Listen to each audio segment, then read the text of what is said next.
Saya kira kita harus melakukan KKN ini dengan riang gembira, dengan senang, dengan keikhlasan, sehingga kemudian proses pembelajaran nanti yang berjalan dengan masyarakat itu bisa tercapai sesuai dengan tujuannya.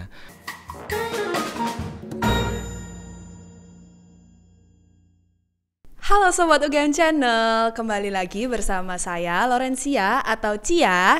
Dan kali ini aku akan ditemenin sama... Halo, aku Agil Permanajati.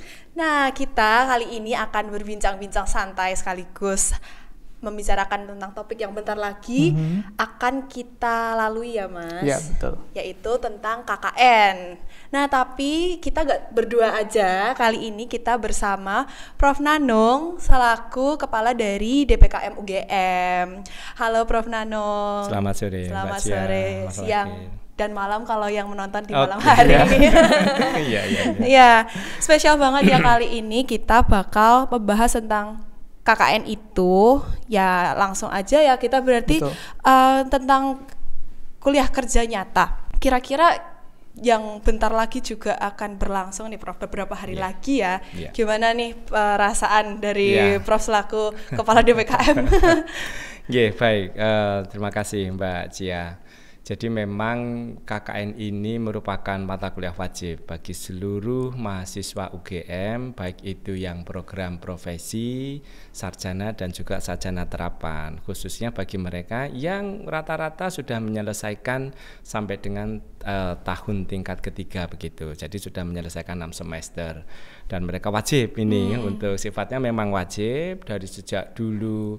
Funding-funder kita begitu menjadikan mata kuliah KKN ini sebagai mata kuliah wajib gitu. Nah ini nanti kita sebentar lagi akan memberangkatkan lebih dari 8.000, kurang lebih 8.100 mahasiswa ke seluruh pelosok tanah air yang akan diberangkatkan dari tanggal 20 Juni sampai dengan 8 Agustus tahun 2025.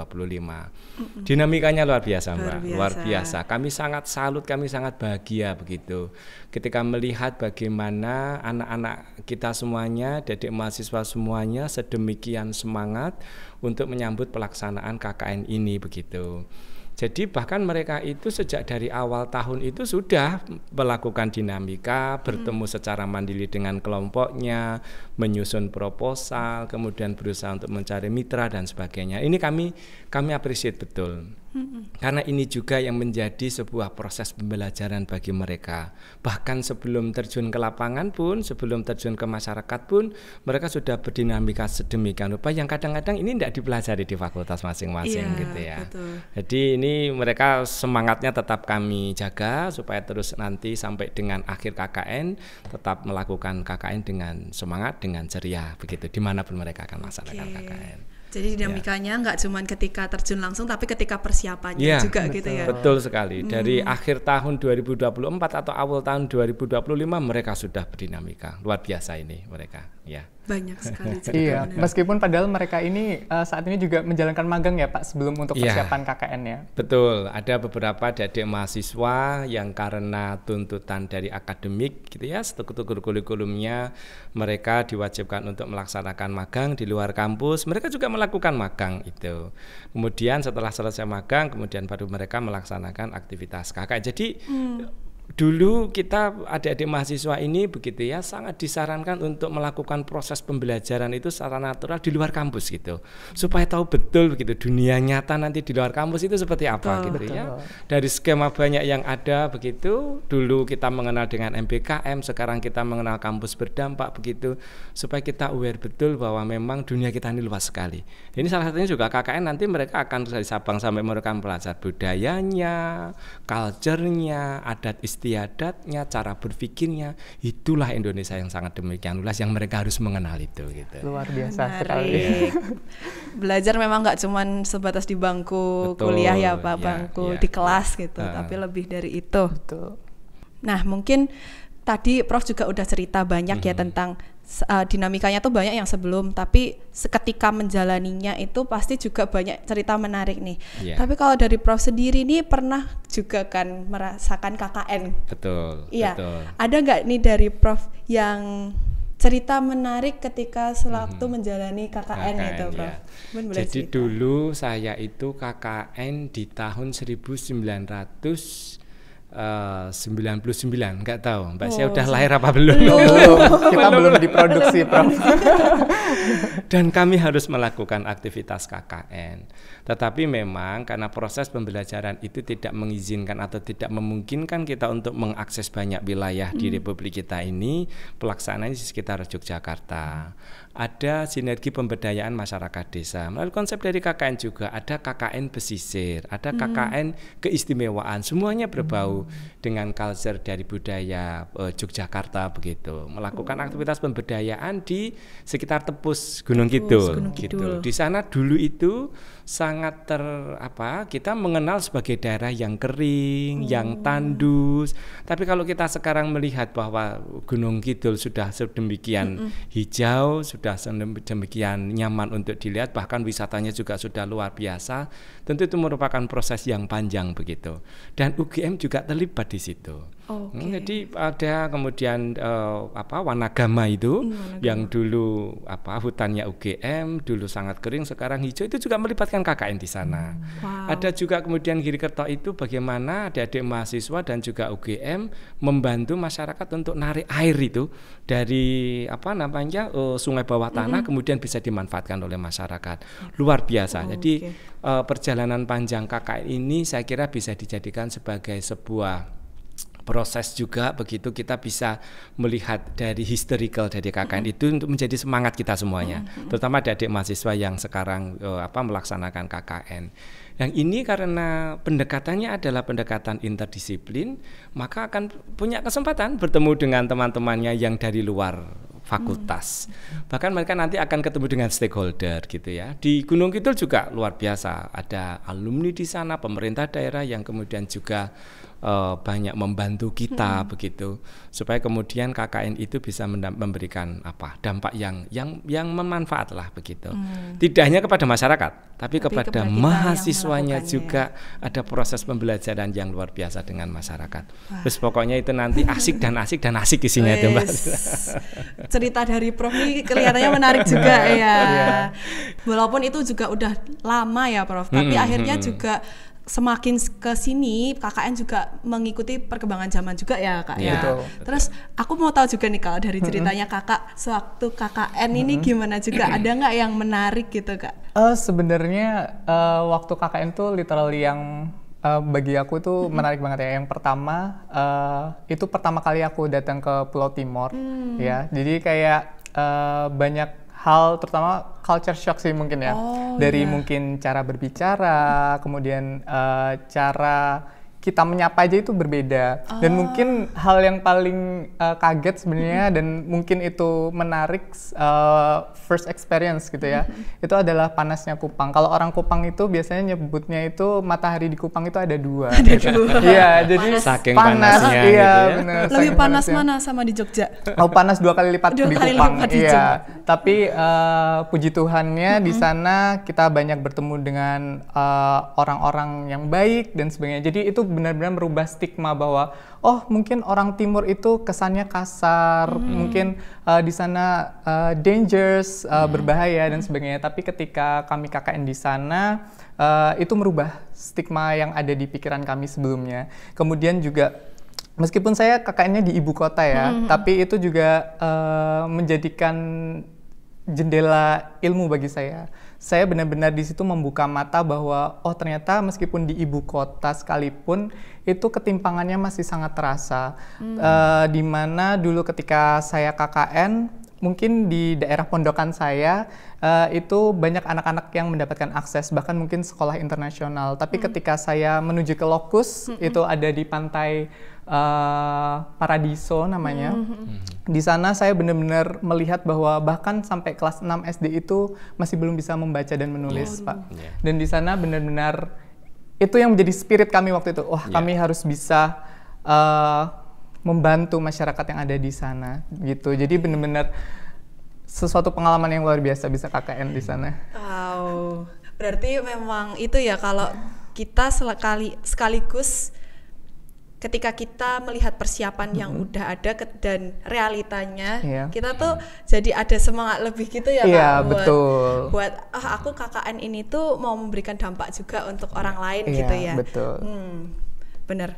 Berarti juga nanti ketika ini buat teman-teman Sobat UGM Channel yang nonton, sebentar lagi akan terjun ke masyarakat selama 50 hari ini, kita bakal mempersiapkan diri kan ya tentunya Prof ya.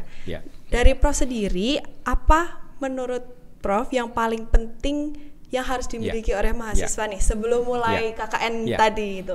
Mbak Sia, ini luar biasa, penting sekali dan harus dipahami oleh semua mahasiswa yang akan melaksanakan KKN begitu. Akulturasi mereka nanti akan selama 50 hari berada di luar kampus, berada di masyarakat yang tadi Di Agil sampaikan, bisa jadi ini masyarakat baru gitu ya, dengan culture baru, dengan budaya yang baru, yang bisa jadi belum pernah mereka itu berada di situ. Sehingga pertama dan yang paling penting itu adalah menjaga komunikasi yang baik, yang positif antar mahasiswa terlebih dahulu. Ini satu hal yang saya kira harus disadari bagi adik-adik mahasiswa begitu. Kalau komunikasi ini terjaga dengan baik antar satu mahasiswa dengan yang lain, saling memahami, begitu saling terbuka, saling mengikhlaskan, tidak suka memerintah, lebih senang membantu, lebih senang mendengarkan, bisa memahami begitu. Ini kunci dari kenyamanan dan kesuksesan dari KKN. Itu yang pertama. Kalau ini bisa berjanji, mahasiswa semuanya bisa menjamin ini, maka KKN-nya akan merasa nyaman sekali. Yang kedua, kita harus juga mengenal dengan local wisdom. Local wisdom dari masyarakat sekitar itu harus dijunjung tinggi, etikanya harus dijaga betul. Anak-anak sudah sering kami sampaikan di banyak forum, di pembekalan begitu, diskusi begitu, bahwa kemudian apapun yang ada di masyarakat itu sebagai bentuk nilai dan norma itu harus dijunjung betul. Supaya apa? Supaya kemudian nanti akhirnya ketika mereka berada di masyarakat dan nama besar UGM itu harus dijaga betul begitu, supaya kesannya masyarakat juga bagus. Itu bisa dijaga begitu ya, bahwa mereka tidak akan melakukan tindakan-tindakan yang tidak sepantasnya untuk dikerjakan begitu. Nah, ini juga karena merupakan proses pendewasaan diri, toh mereka nanti ketika lulus dari UGM juga akhirnya harus ketemu dengan masyarakat gitu ya, masyarakat dalam sisi yang sangat luas, baik masyarakat di tempat kerja, kemudian tempat tinggal dan sebagainya, maka mereka harus sanggup gitu. KKN sebagai salah satu bentuk proses pembelajaran harus sanggup untuk menjalani dengan sebaik-baiknya. Nah, tentu kami Mbak siap selalu harus siaga UGM gitu ya. DPKM termasuk ketika nanti ada hal-hal yang sekiranya perlu dikomunikasikan. Apakah harus ada misalnya problem komunikasi, kemudian ada hal-hal yang harus dibantu dan sebagainya, kami siap gitu. Struktur yang ada baik itu nanti melalui Bapak Ibu DPL, kemudian Bapak Ibu yang kami tugaskan untuk menjadi korwil, bahkan sampai ke direktur, ini insya Allah siap gitu untuk mengawal proses. Nah, kami meskipun jauh begitu, punya kakak-kakak dan mbak-mbak di keluarga alumni gitu ya. Ini perannya luar biasa. Gimana Pak? Walah, ini betul sekali. Dan kami belum lama melakukan komunikasi juga begitu. Jadi tidak sedikit gitu, hampir di setiap lokasi itu mereka memberikan kontribusi yang nyata, yang positif dari pelaksanaan KKN ini. Dari bentuk bukan hanya memberikan fasilitasi, membantu komunikasi, kemudian bahkan sampai mensupport kepada implementasi program, memberi akses masuk kepada struktur dari pemerintah kabupaten, provinsi misalnya, itu kan sesuatu yang bernilai sekali, berharga sekali. Dan itu betul-betul kami merasakan bahwa keluarga alumni UGM itu benar-benar bisa dirasakan keberadaannya begitu ya. Saya terutama sebagai pengelola yang selama ini menjaga begitu, mereka sangat membantu.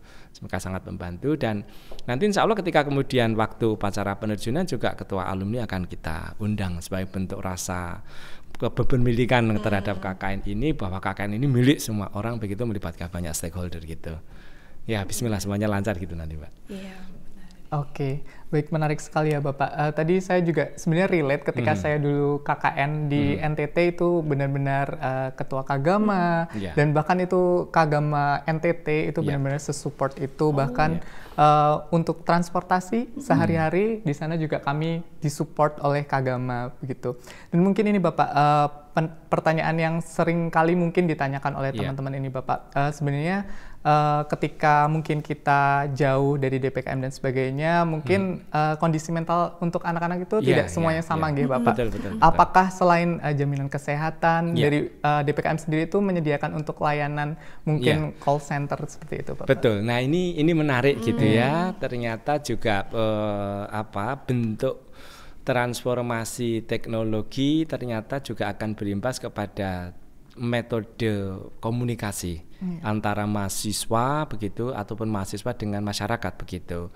Bukan teknologi itu sesuatu yang tidak baik, tidak, tetapi harus kita siasati dengan beberapa hal dalam hal komunikasi. Nah, ada memang kekhawatiran ketika kemudian adik-adik mahasiswa itu tidak mendapatkan ruang yang cukup untuk didengarkan. Tidak mendapatkan kesempatan untuk bisa berkomunikasi secara langsung kepada mahasiswa yang lain.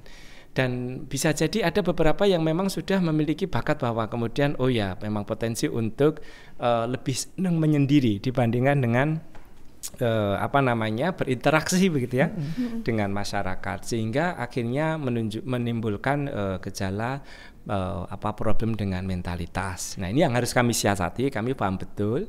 Yang pertama adalah memang selama ini sebelum mereka berangkat KKN, kita melakukan screening bekerjasama dengan Gajah Mada Medical Check Up dan juga Fakultas Psikologi dalam hal ini gitu. Sehingga kami dari awal sudah bisa mendeteksi kira-kira mahasiswa ini karakternya seperti apa begitu ya. Ya meskipun tidak banyak sekali, tapi kami sudah mendapatkan data itu, dan data ini juga kemudian kami sharing kepada Bapak Ibu dosen pembimbing lapangan yang akan mengawal supaya terpantau kondisi mentalitas dari adik-adik mahasiswa ini. Nah, ketika kemudian suatu ketika ada kendala ataupun muncul masalah mental ini, maka hotline KKN dan juga hotline dari Fakultas Psikologi yang siap menampung sebagai psikolog secara jarak jauh dulu itu sudah kami siapkan. Sehingga adik-adik yang mau bercerita terkait dengan kondisi apapun itu nanti akan ada fasilitatornya di situ. Harapannya ini bisa sedikit banyak membantu supaya tidak kemudian mahasiswa yang bermasalah mental itu nanti akan tidak merasa mendapatkan tadi ruang untuk mengungkapkan segala sesuatu, karena ini penting sekali. Kami juga saya sampaikan kepada mahasiswa-mahasiswa yang notabene-nya sehat begitu, banyak mendengarkan temannya, banyak membantu temannya, banyak bersabar. Ketika ada mahasiswa yang tidak seberuntung mereka yang dalam kondisi yang sehat begitu, ya harus ngalah gitu ya, harus ikhlas, karena ini proses pembelajaran. Dan salah satu kita dari KKN itu seperti itu, harus banyak mendengarkan dan juga harus banyak membantu teman-teman dengan kebutuhan-kebutuhan khusus. Banyak case-nya. Jadi ketika kemudian ada yang terkendala dengan mental, kami juga tadi buka hotline, kemudian ada BPJS yang siap membantu itu juga. Jadi kalau sudah dioptimalkan begitu kemudian tidak memungkinkan, ya mohon maaf, nanti harus kami tarik gitu ya dari lokasi KKN demi kebaikan semuanya. Ya mahasiswanya, ya kemudian masyarakatnya begitu. Pokoknya keselamatan menjadi prioritas utama dalam pelaksanaan KKN begitu. Wow, ternyata UGM menyediakan fasilitas-fasilitas itu juga ya yang untuk istilahnya ya mengamankan mahasiswanya ketika nanti sewaktu berdinamika selama KKN ini tuh ada terkendala gitu ya Pak ya. Nah, berarti memang sejauh ini banyak juga ya Pak tantangan-tantangan yang baik itu secara pribadi yang dirasakan juga untuk mahasiswa Pak. Nah, mungkin dari yang Bapak ketahui dan juga Kakak nih, mungkin kan aku juga di sini aku mau belajar juga nih untuk KKN itu tuh kira-kira ada nggak tantangan yang paling sering muncul ketika berdinamika di KKN ketika KKN itu Kak? Pak. Gini Mbak Sia, jadi memang selalu kita sampaikan ke anak-anak begitu ya, harus melakukan KKN dengan riang gembira. Ini kunci utama. Karena proses pembelajaran di ruang kampus itu bagi beberapa mahasiswa menjadi sebuah trigger untuk keluar dari zona nyamannya begitu. Ketika harus berada di dalam, sering berada di ruang gitu. Nah ini kan kami mencoba untuk mengkondisikan supaya keluar dari ruangan lah gitu ya. Kemudian untuk melakukan banyak hal aktivitas di luar. Kendala yang terberat ya itu tadi saya kira ya. Ketika kemudian mahasiswa ini kita coba kondisikan untuk keluar dari zona nyamannya, kemudian seperti ada penolakan. Sehingga secara mentality mereka akan lebih cenderung, wah aku lebih nyaman begitu. Ada yang relatif emosionalnya muncul, relatif merasa tidak bisa diterima oleh mahasiswa. Kemudian akhirnya ya itu tadi paling bandar adalah kami harus mengevakuasi. Tapi sekali lagi karena stakeholder dan banyak mitra yang mendukung KKN ini, ketika ada beberapa problem itu memang karena kami jauh gitu ya, terutama dari kakak-kakak alumni dan juga pemerintah dari itu sangat membantu itu untuk proses-proses mengevakuasi adik-adik mahasiswa supaya segera bisa tertangani dengan baik begitu. Dan juga karena aksesibilitas dari BPJS itu juga seluruh Indonesia, maka ketika kemudian nanti ada problem langsung dibawa ke rumah sakit, nanti akan tercover langsung di situ begitu. Siap siaga selalu. Utamanya pentingnya adalah tadi menjaga komunikasi ini ya, jejaring UGM luar biasa, kemudian kami banyak dibantu oleh stakeholder begitu, dan kedekatan emosional alumni ini tadi yang kemudian banyak membantu kami begitu. Gitu. Yeah. Bener sih, mungkin betul apa yang dikatakan Prof. Nanung ya. Waktu aku KKN sendiri itu benar-benar merasakan yang namanya dinamika di internal itu lebih luar biasa daripada kita prokeran dengan masyarakat mungkin ya Bapak. Karena bayangin kita mungkin di 30 mahasiswa yang itu beda-beda kepribadiannya, habitnya berbeda, kita harus hidup dalam satu waktu yang lama gitu. Itu emang benar-benar biasanya terjadi karena perselisihan sederhana aja, tapi itu bisa berdampak luas gitu. Ya biasanya kalau cara kita mengatasinya ya kita mediasi, kita refleksi diri sendiri. Kayak sebenarnya tujuan kita ke sini itu seperti apa, dan ya udah let's say kita bawa have fun untuk KKN itu. Dan mungkin Bapak kalau tadi kita sudah berbicara tentang tantangan dan sebagainya, mungkin harapan bagi Bapak itu seperti apa untuk KKN, terutama mungkin KKN yang akan datang ini ya. Ya, jadi sekali lagi mahasiswa begitu harus bisa memahami dan mengambil sisi positif selalu dalam melihat sesuatu itu. Selama menjadi mahasiswa, selama proses pembelajaran ini, melihat segala sesuatunya dari sisi positifnya. KKN juga begitu. Orang bisa berpikir negatif terhadap KKN, sangat bisa, tapi kami sangat tidak mengharapkan itu dilakukan oleh mahasiswa.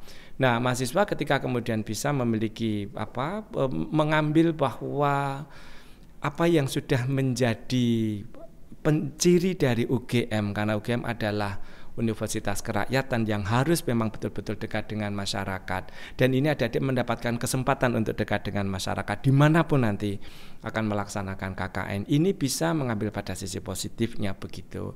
Banyak kok kami melihat begitu ya, orang-orang yang sekarang menjadi orang hebat yang karena dulu KKN-nya betul-betul melakukan aktivitas yang sangat positif kepada masyarakat, dan juga bisa menjadi dinamisator yang betul-betul mengkondisikan timnya ini menjadi tim yang hebat gitu ya, yang komunikasi yang terjaga dengan baik begitu.